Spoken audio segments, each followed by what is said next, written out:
Moving on to Bhugapideasana.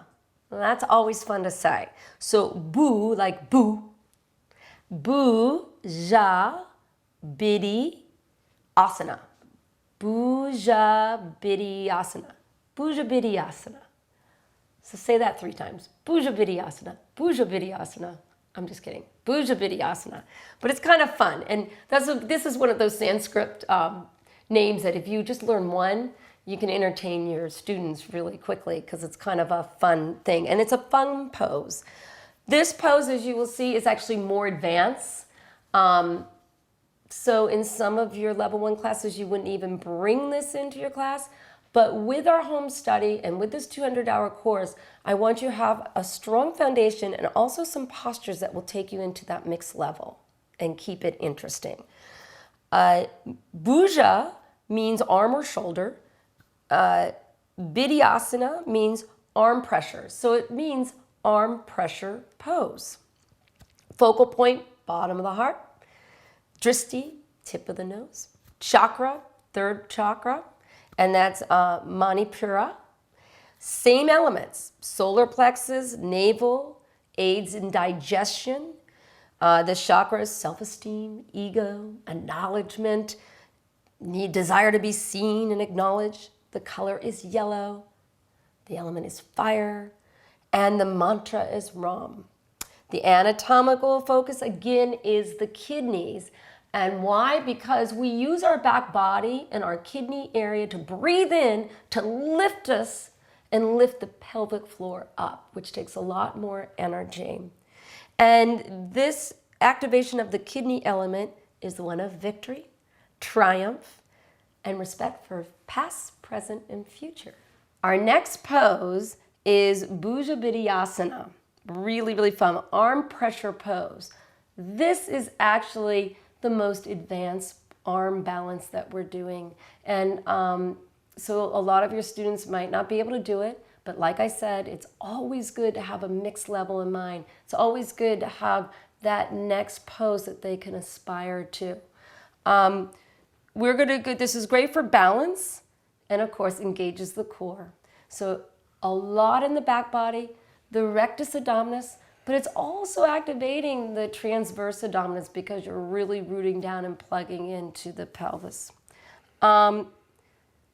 It strengthens the wrists, the shoulders, strengthens the inner thighs because you're going to be hugging in, and it actually widens the lower back and relieves the lower back, and you'll see why.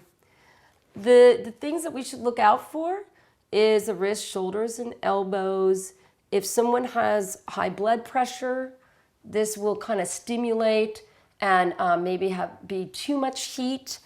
Pregnancy is another one. You don't want to do anything that's going to engage the core too much on any kind of root lock or holding with pregnancy. So asana points, this is kind of an interesting one to get into. Alan, why don't we start getting into from Malasana, from squat pose. And you want to bring your feet down all the way flat. So you want to be a little bit wider. And make sure now when we get into this posture, and we'll talk about Malasana, notice that you never want your feet to go past the knee. So we always check the foundation. When you're teaching, look at the hands, look at the feet. Look at the hands, the feet, the hands, the feet. And you'll know almost everything about the student. The energy they put in their hands and where they're doing. So stacking once again, stacking. The second toe in line with the knee, right? Your toes are not going beyond. Now he's going to lift the booty up and he's going to start walking his hands behind him. Now do you want to walk a little forward on the mat? So yeah. And then, no, all the way back. The hands go all, yes. Now what's going to happen, he's literally going to sit the back of his legs on the upper tricep. And right now, this might be enough. Now he's going to engage the belly. He's going to exhale and start walking the feet out in front of him. There you go. There you go. Now, start lifting the pelvic floor. That's what's going to happen. This posture is advanced. And it's also just kind of, if you're not ready for it, it's kind of funny. Let's try it again. And walk your hands back.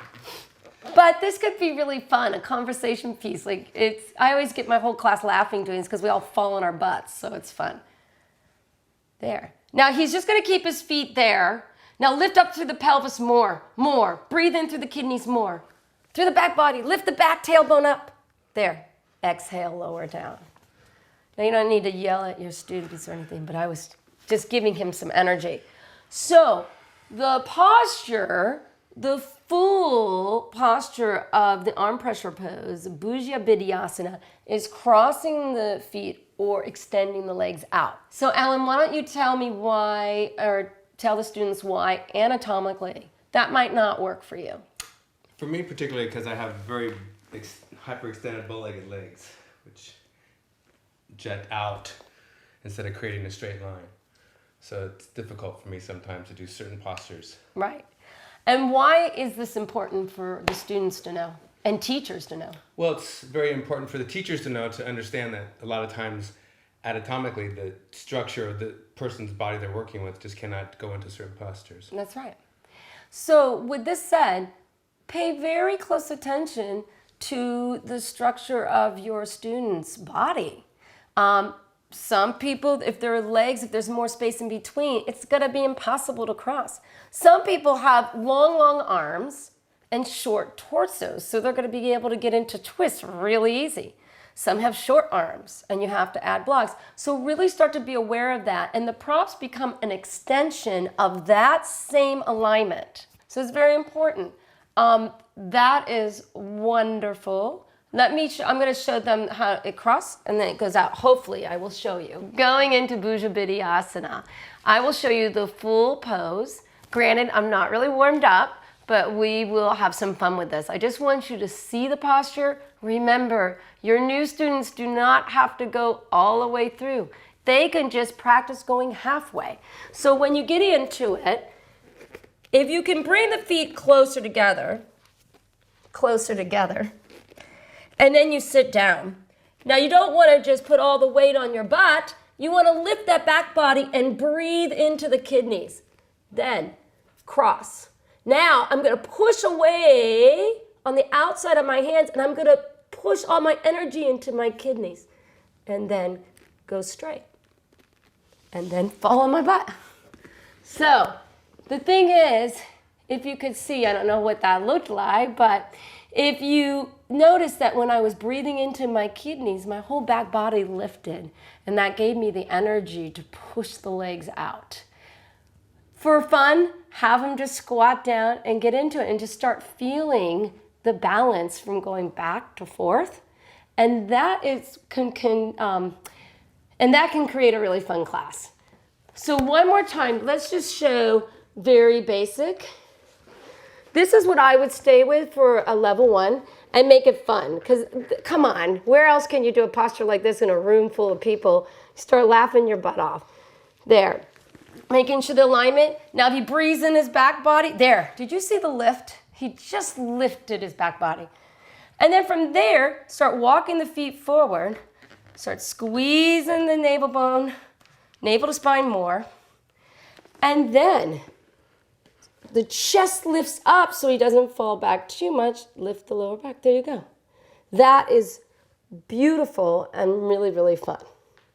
Oh, Ellen. Wow, that's cool. That was great. Good. So that was really good. You just kind of did that one. That was awesome. Now, let's just talk about the common misalignments.